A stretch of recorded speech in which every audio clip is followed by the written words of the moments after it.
2023 वाला ज्यों का त्यों कानून उत्तर प्रदेश में लागू कर दो। बहुत क्लियर सी बात है कि डिलिमिटेशन के बिना उसको लागू नहीं किया जा सकता है, क्योंकि उसमें क्लॉज डला हुआ है, अनिला सिंह ने भी बताया है ना। उसको जनगणना के बिना नहीं लागू किया जा सकता, इसलिए 2011 के जनगणना को आधार बनाया जा रहा है। अगर विपक्षी पार्टियां महिलाओं के हित में सोच रही हैं, विपक्षी पार्टियों को लग रहा है कि इससे महिला हित होगा, महिला सशक्त होंगी, ये महिला नारी वंदन है, तो फिर इसमें आप लोगों को क्या इफ एंड बट। और अगर आप लोगों ने संसद में गिरा दिया तो उत्तर प्रदेश में किस मुंह से मांग कर रही हैं आप लोग?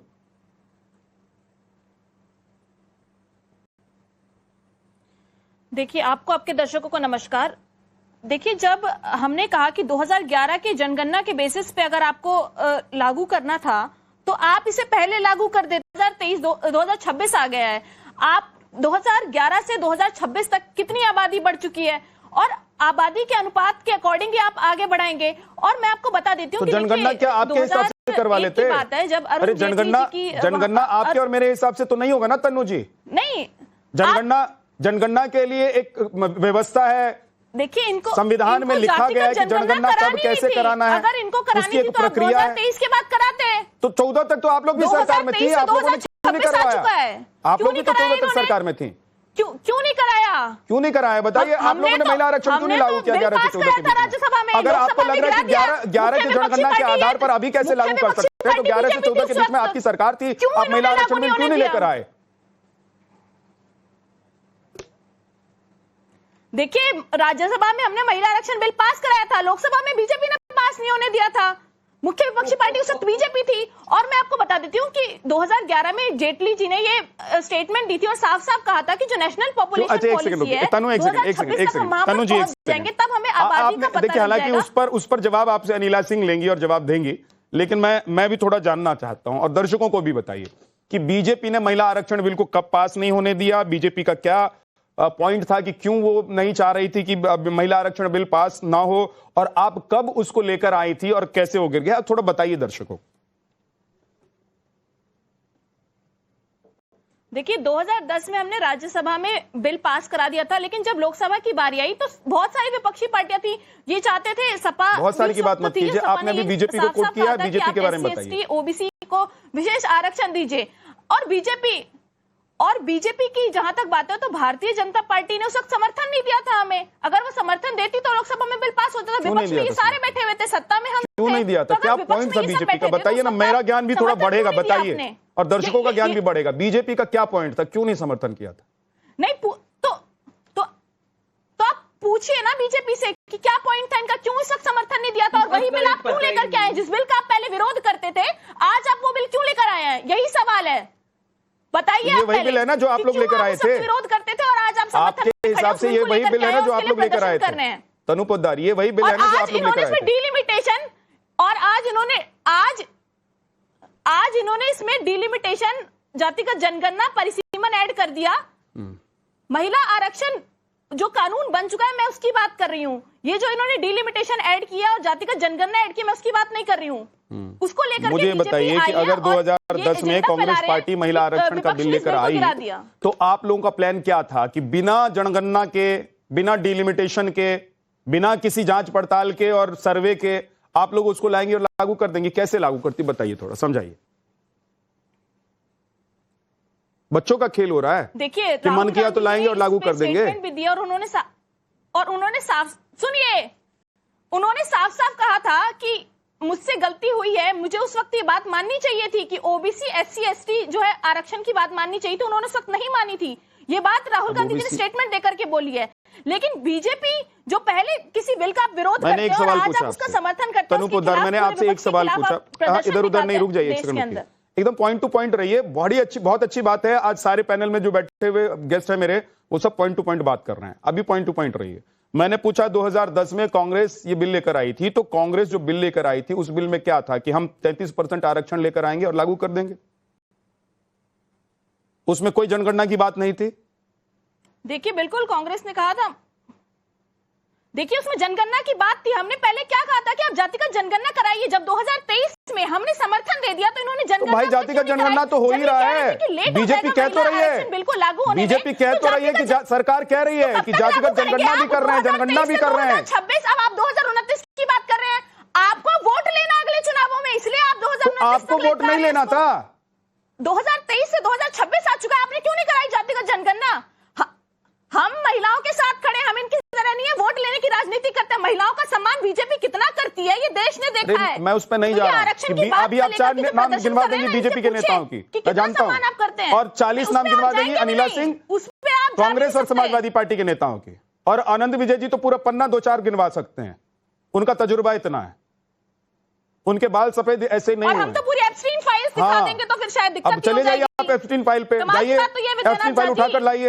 एब्स्टीन फाइल्स का भी सबसे आसान है आप लोगों के लिए, एब्स्टीन फाइल पर चले जाइए। 40 पन्ने ये दिखाएंगे हम। तनु पोद्दार, आप लोगों के पास जवाब नहीं है। आप लोगों के पास आज की डेट में हर डिबेट में हर सवाल का एक जवाब है, एब्स्टीन फाइल। जातिगत जनगणना करानी चाहिए थी, क्यों नहीं कराया? करवा रहे हैं भाई। नहीं, हमारे पास मेरे सवाल का जवाब दीजिए कि जब आपने देश में नहीं होने दिया तो उत्तर प्रदेश में किस मुंह से मांग रही हैं? और उत्तर प्रदेश में लागू होगा तो क्या बच्चों की तरह आप लोग एक पन्ने में लिखकर लाएंगे और उसको लागू कर देंगे? कि उसका कोई तरीका होगा, कोई सिस्टम है, संविधान में संशोधन होगा? देखिए जब भी सुनिए, बीजेपी ने जब कहा कि जातिगत जनगणना में समय लगेगा, तब विपक्ष ने उनसे कहा कि ठीक है आप इसे तत्काल प्रभाव से लागू कर दीजिए।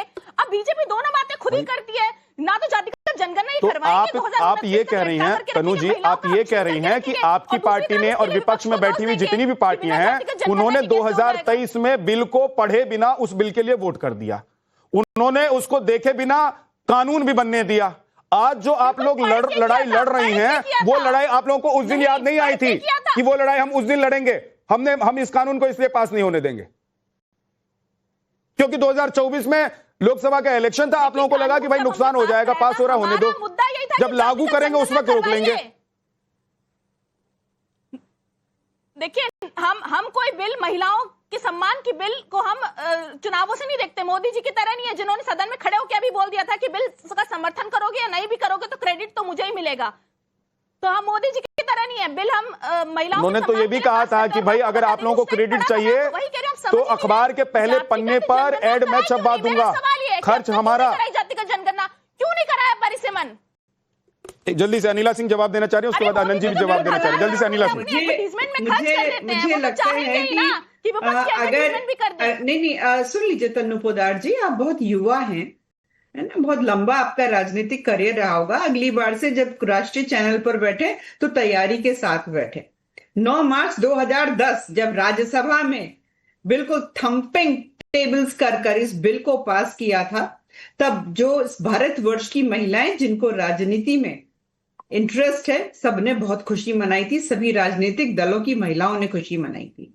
हाँ, तारीख याद कर लीजिएगा, ठीक है, आप ही की सरकार थी। परंतु 2010 से 2014 तक अगर ये बिल पास नहीं हुआ तो भारतीय जनता पार्टी ने नहीं, आपके सहयोगी दलों ने, ठीक है ना, बिल की कॉपी को फाड़ दिया था। यहां तक कि मार्शल्स के साथ धक्का मुक्की कर रही थी। वो रिजर्वेशन वो चाहते थे। अलग अलग बात कही गई, ऐसी टिप्पणियां कही गई, इतनी भद्दी टिप्पणियां महिलाओं के ऊपर की गई कि क्या मैं बताऊं कि महिलाएं अगर पार्लियामेंट में ज्यादा होंगी तो सीटियां बजाई जाएंगी। ऐसे अनेक स्टेटमेंट्स आए थे आपके सहयोगी दलों के नेताओं के मुंह से। तो अपना इतिहास जानिए कि क्या राजनीतिक इतिहास रहा है, फिर बहस करिए। आप कह रहे क्या जरूरत थी डिलिमिटेशन लाने की? क्या, अरे भैया, ये देश जो है ना संविधान से चलता है, एक प्रक्रिया होती है।